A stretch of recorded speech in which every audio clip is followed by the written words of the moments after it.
So now the problem is that there are some ideas as to how to interpret these very term, the innovative use in education. And there are a few number of concepts that either tacitly or explicitly have been brought up in order to answer to the question what education innovation is all about. I actually identified four major concepts or conceptual handles that have been considered the moment in which the very question about education innovation was considered. These are productivity or effectiveness, consumption of technologies, so the adoption rate of technology in society, more specifically in education, then convenience and efficiency, and then the last one is a number of terms that are obsolescence, coolness, and the pull of novelty. Now, my idea is that very often innovation and educational innovation have been mistaken for one of these. Now, I don't want to give the impression that what I'm claiming is that innovation and education innovation has nothing to do either with productivity, consumption, convenience, or obsolescence. I'm not claiming this. What I'm saying is that the moment in which we tend to identify innovation and education innovation with one of these four terms, we have immediately some critical issues emerging. So that's why I would like you to discuss all these concepts one by one. But before we do this, I will give you my point of view. So I will give you some food for thought. So let's start from productivity and effectiveness. Now, I don't know if you know what effectiveness means, but essentially effectiveness is an attribute, or we can attribute effectiveness to a tool that does what we want the tool to do, which means that an ineffective tool is the one that doesn't do what we want it to do, essentially. I connect this concept to productivity because productivity deals precisely with effectiveness, and I will show you how. But before coming to this point, I have a few examples. So what we mean by productivity and effectiveness. Okay, I have here three pictures. These are three pictures of the same very activity, which is basically plowing the land. Now, obviously, if we start from this picture and then we move to this one and then to this one, well, we actually see that there was an innovation going there, and the innovation can be defined in terms of productivity. So, for example, in the first picture, we have a guy plowing the land with this tool. Then in the second picture, we no longer have a person, but we have two much stronger animals do the job for him. And then in the third and last picture, the picture on the right, we actually have a machine, which is probably some hundreds times stronger than the animals, and I don't know how many times stronger than the single individual doing the same job. Well, this is about productivity or effectiveness, which is basically a ratio that involves an output and an input. Essentially, what it means is that productivity looks at how many things we can accomplish given the energy that we put into doing those things. So obviously, sorry if we look at the three pictures, we see that here the single individual has to make a super big effort in order to have something that is incomparably small to what the same individual can do with the help of a machine. And this is essentially the idea of productivity, or we can also call it effectiveness. So to use this term, effectiveness, the man that is driving this big tractor is way more effective than the guy plowing the land with bare hands, or with this very rudimentary tool. Okay, now something similar has been claimed about digital technologies. And of course, also for various other tools. But in this case, we're focusing on computers and all other digital technologies. So computers have been deployed to improve productivity across numerous fields of human endeavor. I actually have my favorite example here, because I actually believe that computers did that. They actually improve our productivity across numerous fields of human endeavor. And one of which is, I would say, writing text. So I actually had the experience as a freshman to write an essay for a course without a computer. And then I actually had the experience of having a computer helping me do that. And I think that it's pretty hard to claim that handwriting your essay is a less effective way than writing your essay with your computer. I'm not talking about brainstorming, so this preparatory phase in which you jot down some notes. I'm actually talking about preparing the actual product, the essay. Okay, I think that it's pretty obvious that the computer increased our productivity. So this case can be compared to the previous one, can be compared with to plowing the land. Thanks to the computer, we can prepare an essay, for example, or any other document much faster. Or, to be more precise, we are way more productive. The amount of energy that we have to put into this is way less than in this case. And the reason is that computers make us more productive.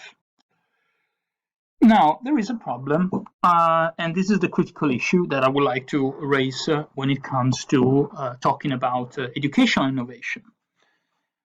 While I think that we can talk about productivity in education, and therefore productivity is a concept that can be used to discuss about what education innovation is, I don't think that we can do that without thinking, without being aware of some of the drawbacks that the application of this concept, the concept of productivity, can have in the specific domain of education. I actually composed a fictional dialogue to make my point. I hope that this sort of story will make my point clear, at least intuitively. So imagine now imagine the following situation. There is a father and his son. The son comes back from school. Let's say that they are dining, and they are having this conversation that I'm going to show you. So the father is a nice father, as any nice father, he's asking how it went at school for the students. So he asked, "So how was it today?" So the son replied, "Well, it was great, Dad." Then the father continues, asking, "Have you learned anything?" And well, then the son pauses for a moment, and then he asks, "What do you mean, Dad?" Well, the father then tries to clarify his question and say, "Well, I mean, have you learned anything interesting while you were in school?" And then the son replied, "Well, no, that I don't know, Dad." Meaning, I don't know if I've learned anything interesting, but I'm sure that we have learned super effectively. Now, this is a joke, essentially. So the joke is that father is asking, did you learn anything interesting at school? Son has no idea if he has learned something, but the punchline is that he said, well, I've learned it. Whatever I've learned it effectively. And this is in a way the problem with productivity, because if we go back, I said before that productivity deals with, well, it's a ratio essentially. So it's a relationship between output and input. It doesn't really tell us if what we are doing is good or bad. So this was the joke. So indeed we can, for example, increase the productivity with some kind of learning activity, but that doesn't mean that the learning activity is something that we should be involved in. In other words, when it comes to education, we have to ask the question, what are we learning? So yes, it could be very good that the son has learned something effectively, but how about that something that he has learned?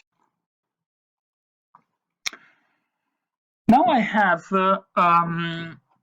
so this was about productivity. So the problem was, can we actually use this concept, the concept of productivity in education? How can we do that? And can we actually think that all questions related to productivity exhaust the meaning of educational innovation? This is the question for you. Of course, my answer is no, and I try to explain why. The main reason is that education is also about what we learn, not how fast or how productive we are in learning and teaching.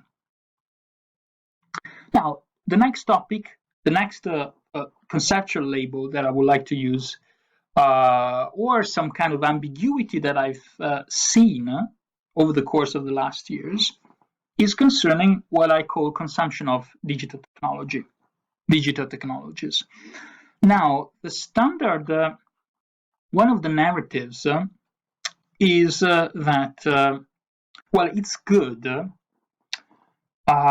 if in a given society people are adopting the so-called adoption rate is high. In other words, how many people have successfully adopted the new technologies? In this case, by new technologies, we mean digital technologies, of course. So we tend to think, for example, that school is highly innovative if they have successfully adopted all the digital technologies that have been introduced in the last, let's say, 10 years, from 5 to 10 years. My favorite story is the story of smartboards. Here in Estonia, and I suspect elsewhere, there was a period in which every single school wanted to have a smartboard. And that was considered what educational innovation is, which is very close to what I discussed at the beginning under the label technological innovation. So the idea was, and still is, that educational technology means that we incorporate as many digital technologies as possible into education. Now, the problem with this narrative is that we're not actually talking about adoption of technology, but we are talking about consumption of technology, and that's why I'm using not adoption, but consumption of these digital technologies. This is one of the arguments that I often hear. Teachers and students are using technology X, which can be whatever, iPads, smartphones, whatever, smartboards. Teachers and students are using technology X in their spare time. Why is it that they don't use it in school? Now, this is a problem because we think, as I said before, that just by using the latest technologies, then it means that we are, as a school or as a teacher, highly innovative. I think that this, once again, it's an argument that is at least ambiguous, and something that we should be critical about. And the reason is that consumption, and I think that my picture here gives you a hint of what I want to say, but consumption is just about consumption. Interestingly enough, when you look at the different graphs about technology adoption, those graphs actually map onto this very graph, which is about consumption. So essentially, you can see here that there is an overlapping between adopting a piece of technology, including adoption rate, and the consumption of the technology. So you can actually see here that in the last, well, this is an old graph, but let's say that in the last 2 decades, technology consumption actually increased dramatically. Does it mean then that society at large is more innovative? Well, probably the answer might be yes or no, but certainly one thing that has increased is precisely the consumption. So how many times we have bought or purchased technological gadgets. And here I would actually bring up this analogy, which is the analogy between purchasing technologies, various technological devices, and shopping in the food store. In a way, it's the same thing, or in other words, basically buying muesli or whatever type of food you're buying at the food store. This very act can compare to when we actually buy technology. Now, here again, as you can see, indeed, I think that there is something innovative going on there. When we actually buy, for example, the latest smartphone. I'm not saying that that is not innovative, but the problem is that we tend, especially in education, we tend to mistake the innovative use of technology, which is precisely what we're trying to understand, and the consumption of technology. So we may easily come to the situation in which buying smartphones for our school characterizes us more as consumers than innovators. So it's very easy, I repeat it again, to conflate innovative use and mere consumption. Okay, and this is a kind of joke. We can have the latest iPhone. In this case, it's a tablet. It's an iPad. We can have the latest iPad, but probably in education, what matters, as I said before, it's more the use, not the mere consumption. Because in a way, we can actually consume the objects in very different ways, and here we actually have, I suspect, a kind of, I mean, I think that this is a joke. I don't think that there is anybody who has ever used the iPad as a cutting board. But anyway, this is the risk that we run into the moment in which we tend to mistake innovative use, in brackets, in education, and mere consumptions. Incidentally, we are actually with technology consumption dramatically on the rise. We run into this big issue because basically all these gadgets are not disposable. So we have more and more techno garbage, especially because, and this is another big issue, we are pressed, if not forced sometimes, to change our gadgets every, let's say, 2 or 3 years, which means that, of course, the amount of techno garbage that we are producing is increasingly more and more dramatic for society, of course. Now let's move to convenience and efficiency. This is something that is quite close to productivity and the effectiveness that I treated before. Well, essentially, what convenience means is something very easy, and I actually have an example. Now consider these two pictures. Which is the most convenient? Well, most likely it's the one, the teapot, or the device, the tool on the right. Now, what is very interesting here is that in this case we're not talking about effectiveness, because or productivity, and the reason is that while with effectiveness we are judging whether or not a tool can accomplish what we want the tool to do or to accomplish. When we talk about convenience, we are judging which tool is better than the other when it comes to efficiency. So in this case, we have two teapots. They are both doing the task that we want them to do.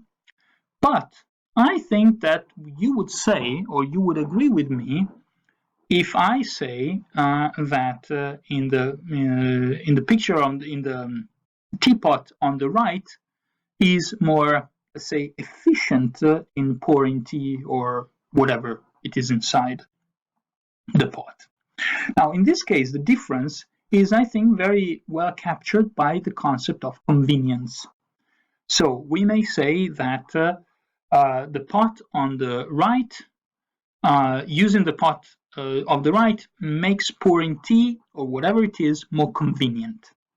Okay, so in both cases we are accomplishing the same very task, but in one case, let's say that it's easier or simpler. Now, one of the things that is often said about technology is that technology makes our job in education more convenient. And here I have a very simple example. Let's say that we have a test, we give a test to students, and let's say that in the first case, left, it's a paper text. It's a paper test, whereas in the second case, it's a computer test. So it's a test that can be performed on the computer with the help of the computer. Well, if we are a teacher and we then have to grade, check, assess, and grade, let's say 50 students, well then obviously, if we can rely on a computer, our job is much simpler. Which means that, of course, in both cases, we cannot deliver a test. We can give a test to the students. But in the case that you see on the right, assessing and grading and checking students' answers, well, it's just more convenient. Now, what is the problem about convenience? This is what I call the convenience paradox, which is also describable as something that psychologists call the availability bias. But essentially what this means, and I wrote it here, is that when something becomes more convenient than what we were used to before, then for some reason we tend to spend more time using the thing that is particularly convenient. Sometimes we tend to abuse it just because it's more convenient, it's simpler to use.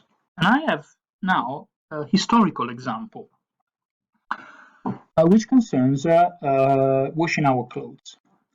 Now, If you see in this picture, we have 3 different tools helping us with doing the washing, with washing our clothes.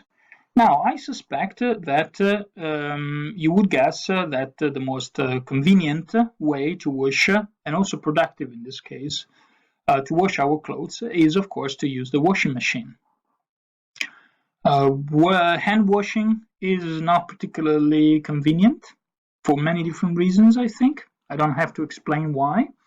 And other machines that were invented, well, yes, they were a little bit better than just hand washing, but probably they will never match the convenience of a wonderful washing machine. But what happened when we started using the washing machine, when the washing machine was introduced? When the washing machine was introduced, we saw that after some time, people started washing their clothes way more often than before. And many things that, among which we have the apron, many things that people used in the past in order to avoid washing clothes completely disappeared. And the apron is actually a fairly example.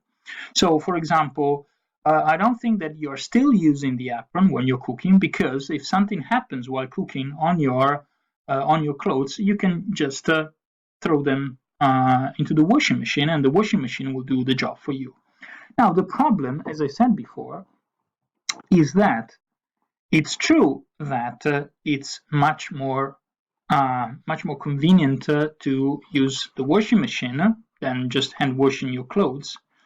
But the time spent on washing clothes might be equal as the time spent with hand washing in the past. And the reason is that we are just washing our clothes more often than before. And this is what I mean when I say that when the use of something becomes more convenient, we tend to spend more time using it. Now, in the digital world, we have a perfect example of this sort of paradox, which is email communication. Now, email communication, there are some calculations according to which we spend 54% of our time at work reading or answering emails. And in some companies, these have been brought up as a big issue precisely for productivity. So, of course, it's more convenient to drop an email to your colleague, especially if the colleague is not working in the same place as yours. But at the same time, because communicating with a colleague has become so easy, you just drop an email, then we have started abusing this very medium. And we have now problems because we spend way too much time on emails that might not be sent.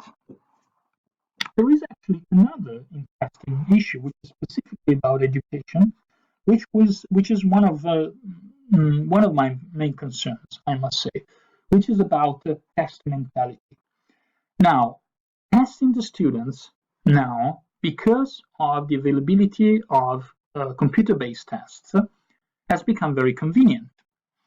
So it's very convenient for me to assess the learning process of my students if I rely on computer-based tests. I can just compose the test once, and then the computer does everything for me, including grading, especially if the type of assessment that I've chosen is a quiz with multiple choices. Now, the problem is that the moment in which we only rely on this type of assessment, we may encounter very critical and serious issues. We can have, for example, mounting anxiety in pupils and students, because of course one thing is to have a conversation in which the teacher can assess if the student is learning or not, a natural exchange in which basically the student is in contact with another human being, or we may actually delegate this very task to a computer And in that case, the student cannot quite negotiate anything with the computer.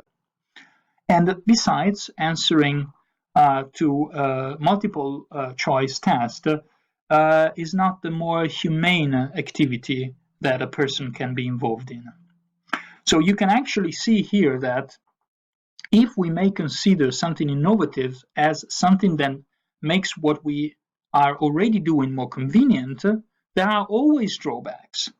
And the drawbacks are invariably related to the fact that once something gets very convenient, or more convenient than before, we may start abusing the tool.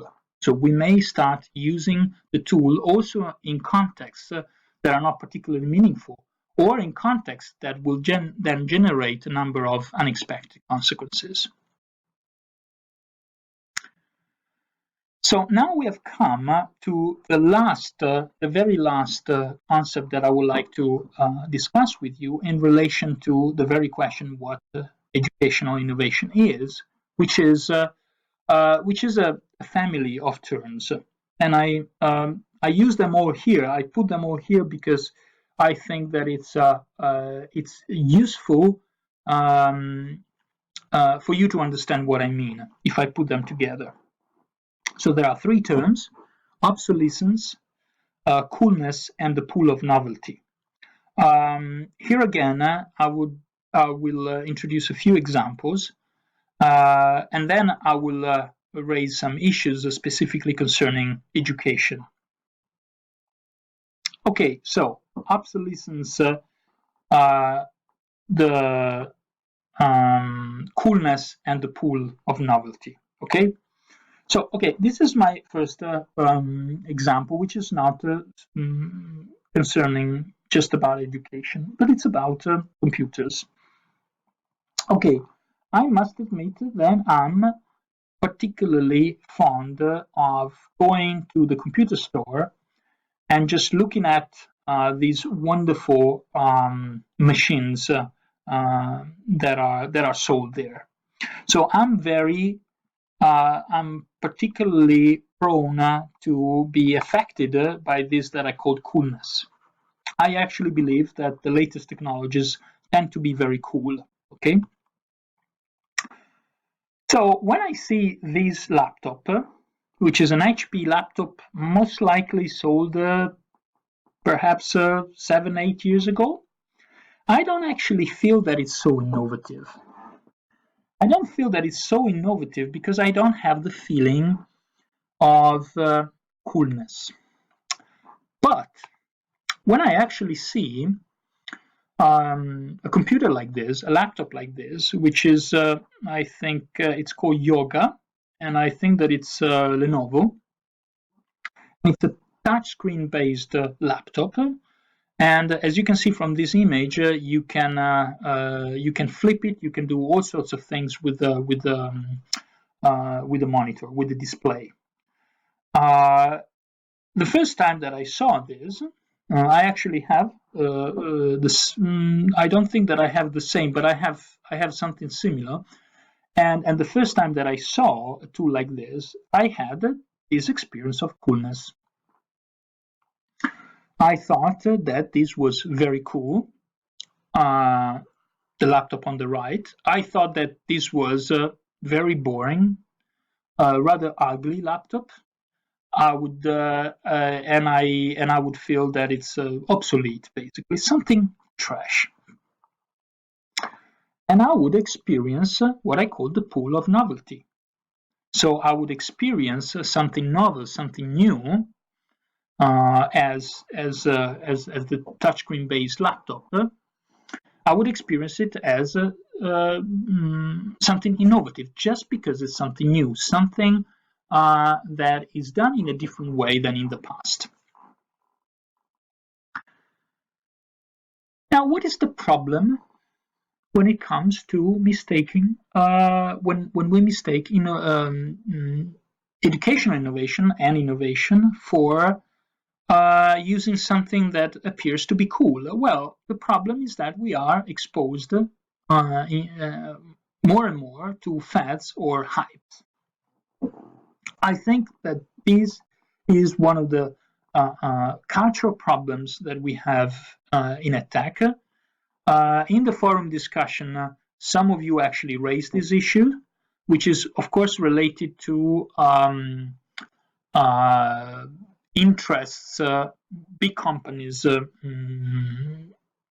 economical interests, let's put it this way. So what we see is that very often innovation, especially in education, is driven by different sorts of fads and hypes. For example, back in 2011-12, the big game in town was to have iPads. And saying that the school, the innovative school, was the school who could who could purchase and then give to students an iPad. Later on, we actually discovered that, well, the first thing is that the iPad didn't really change the education. Many of the promises didn't materialize. They were not delivered. So, for example, teachers and students are still using, probably quite effectively, paper books, sheets of papers. And that's because most likely that of the iPad was, let's say, just a fad or a hype. Now we have different hypes. Perhaps the big game in town is called artificial intelligence. So we tend to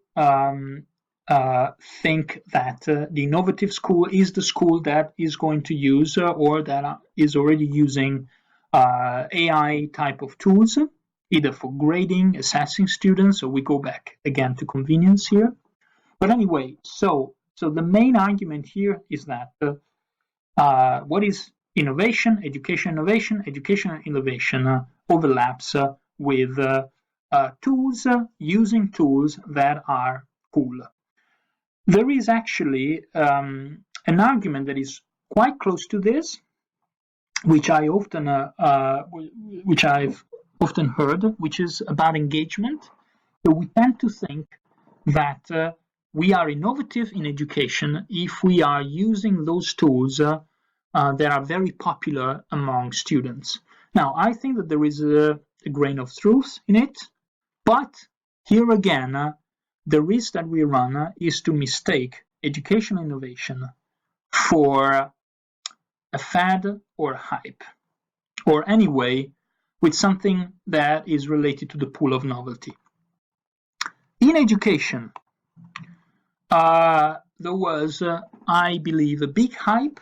I'm not so sure that it's still there, but there was a point, maybe 10 years ago, in which essentially we were, at least at the uni, encouraging students to use their devices, especially the mobile devices. That's why I'm saying roughly perhaps 10 years ago when the first smartphones came about, we were encouraging students to use as much as they could with different sorts of research projects,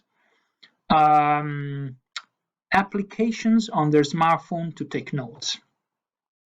And I remember that I was also involved in a project in which we wrote in the proposal that one of the main innovations that we were promising was specifically related to digital note-taking, what we can call digital note-taking, which means that note-taking is done by using smartphones or tablets. Okay. Now, what we discovered since 2013, when the first pieces of research came out about this issue, we discovered that well, it's if you are if you're not using any application for note-taking, apparently you are more effective in learning or retaining the information and develop your understanding about the matter that you are taught. So basically, we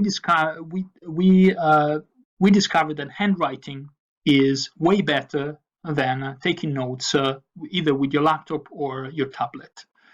By now, there are several studies that seem to confirm this.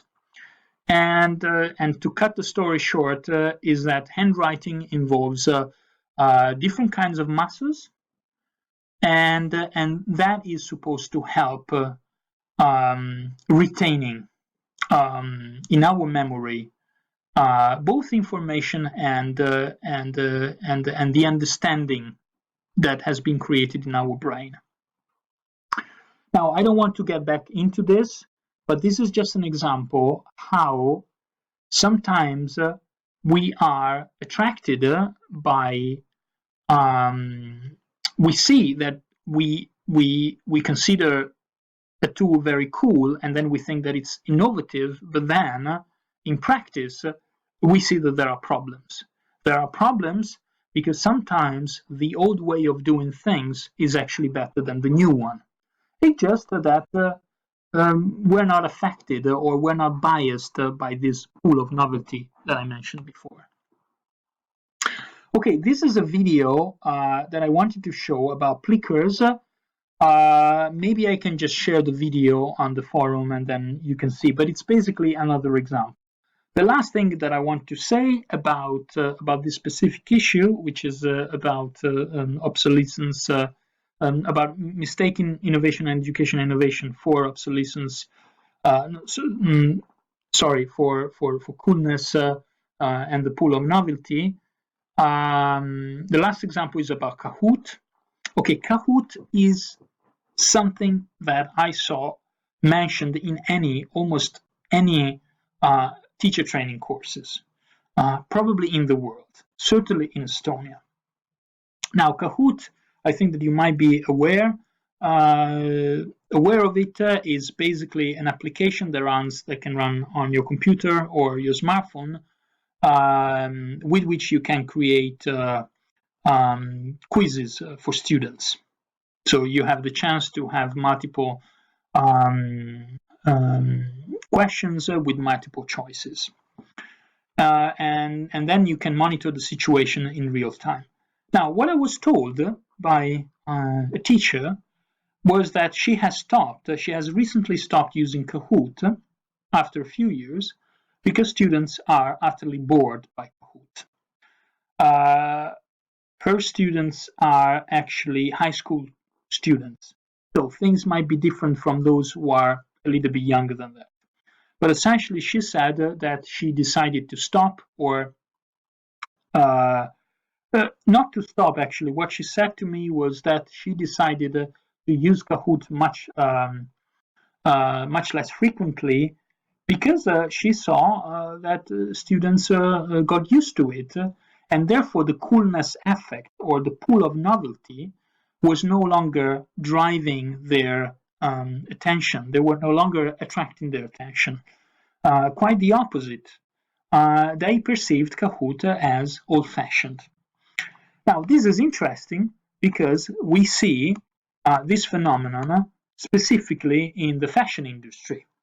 So after a while, a piece of clothing is perceived by the users as old-fashioned, which means that, of course, there is something wrong there. Let's put it this way. So this was actually the last example.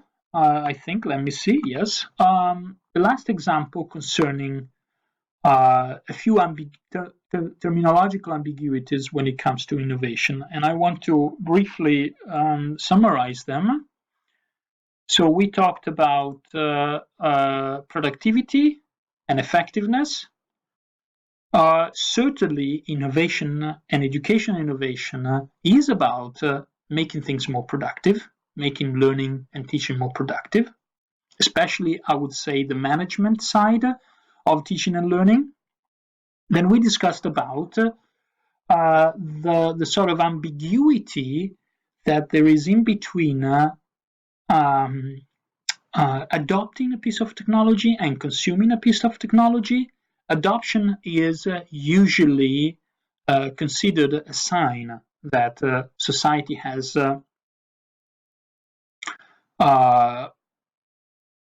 that is more innovative than other technologies, but at the same time, we run the risk of mistaking adoption or, let's say, meaningful use of technology for mere consumption of technology. Then I briefly talked about convenience. Well, convenience is something that is from time to time an important value. We tend to use certain things because they are more convenient than others. But as I try to demonstrate, sometimes convenience leads to abusing. So, for example, if assessing students via test becomes very convenient for the teachers and for the management of the school, then we may tend to rely on this type of assessment too much.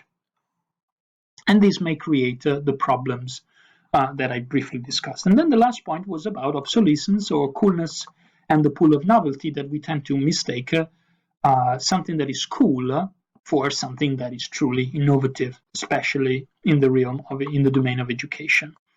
Now I have the last slide. I've been talking for about 1 hour and 14 minutes, and the last slide contains a number of questions that I would like you to discuss during our forum conversation. So I would like us to come to, I wouldn't say that I would like you to define what educational innovation is, but I would like you to discuss a few of these questions. Sorry, I don't want to start from the beginning, but from the last slide. So these are the questions that I would like you to first of all consider and then discuss. The first, is educational innovation about increasing the productivity? I have already discussed about this issue, but you may actually give me your point of view. Is educational innovation just a mere piece of technology, or using or consuming a new piece of technology? Is more like a service? Is a new option? So what we mean by educational technological innovation, by educational innovation, is that all of a sudden we have new options available. Or is it when we find a solution to a problem that we have been dealing for quite a bit? Or is it a new perspective that may involve new technologies? Or is it a new technique or method that can actually be embedded into a technology and then automated, for example, in artificial intelligence? How do we know that something is innovative? Perhaps this is something that we should ask before we come to the very question, what is education innovation? And then perhaps we can also ask the question, what is the opposite of innovative? Maybe it's old-fashioned, maybe not. Maybe it's something that is not really productive. Maybe it's something that is not particularly creative.